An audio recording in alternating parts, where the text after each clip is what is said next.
जम्मू काश्मीरच्या पहलगाम भागात मंगळवारी झालेल्या दहशतवादी हल्ल्याचा निषेध नोंदवून हल्ल्यात ठार झालेल्या पर्यटकांना चाकणमध्ये बुधवारी 23 एप्रिल 2025 रोजी श्रद्धांजली वाहण्यात आली। यावेळी भाजपचे पदाधिकारी व हिंदुत्ववादी संघटनेचे कार्यकर्ते मोठ्या संख्येने उपस्थित होते। कारण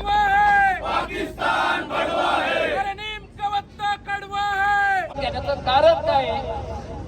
भारताच्या कानाकोपऱ्यात ही आंदोलन ही निषेध झाली पाहिजे। त्याचं कारणच आहे हे जिहादी प्रवृत्तीचे लोक कानाकोपऱ्यात घुसून बसलेत। अशांना यथोचित ठेचलं पाहिजे। त्याचं हे उदाहरण आहे।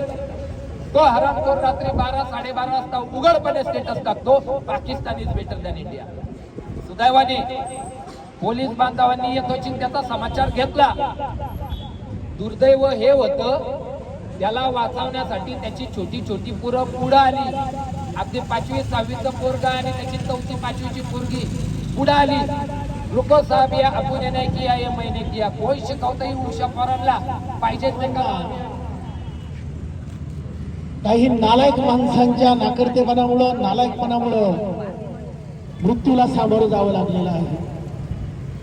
जो काश्मीर गेले 10 वर्ष अतिशय शांततेत गोविंदाने नांदत होता, ज्या काश्मीरने आता कुठं समृद्ध होण्यास सुरुवात केली होती, ज्या काश्मीरचं नंदनवन पुन्हा एकदा होण्याला सुरुवात झाली होती, ज्या काश्मीर मधून सुंदर सुंदर फुलांचा उगम पुन्हा एकदा व्हायला लागलेला होता, दहशतवादाचा समूळ नाश झालेला होता, त्याच वेळेस पाकिस्तानी लोकांना, पाकिस्तानी सैन्याला या काश्मीरचं फुलणारं हे सौंदर्य पाहवलं नाही आणि त्यांनी एक भ्याड हल्ला अतिरेक्यांकरवी काल पहलगाम मध्ये केला।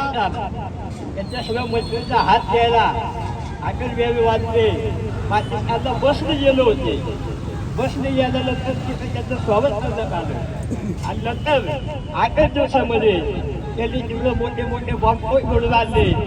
अटल बिहारी वाजपेयीचा आत्मविश्वास गेला आणि त्यानंतर त्यांनी जे वाक्य बनलेले आहे, हिंदुस्थानचा नकाशा आता पाकिस्तान याच्याशिवाय पूर्ण होणार नाही, असं अटल बिहारी 30 वर्षापूर्वीची जी गोष्ट आहे ती आज मी तुम्हाला सांगतो की हिंदुस्थानचा नकाशा ज्या वेळेला पूर्ण होईल, त्यावेळेला पाकिस्तान शिवाय हिंदुस्थानचा नकाशा पूर्ण होऊ शकत नाही, असं अटल बिहारी वाजपेयी लष्कर प्रमुख आणि मागच्या आठवड्यामध्ये म्हणले, काश्मीर ही आमची नस आहे, गळ्याची नस आहे, ये नस आम्ही बज गया है सरहद पर शैतान का।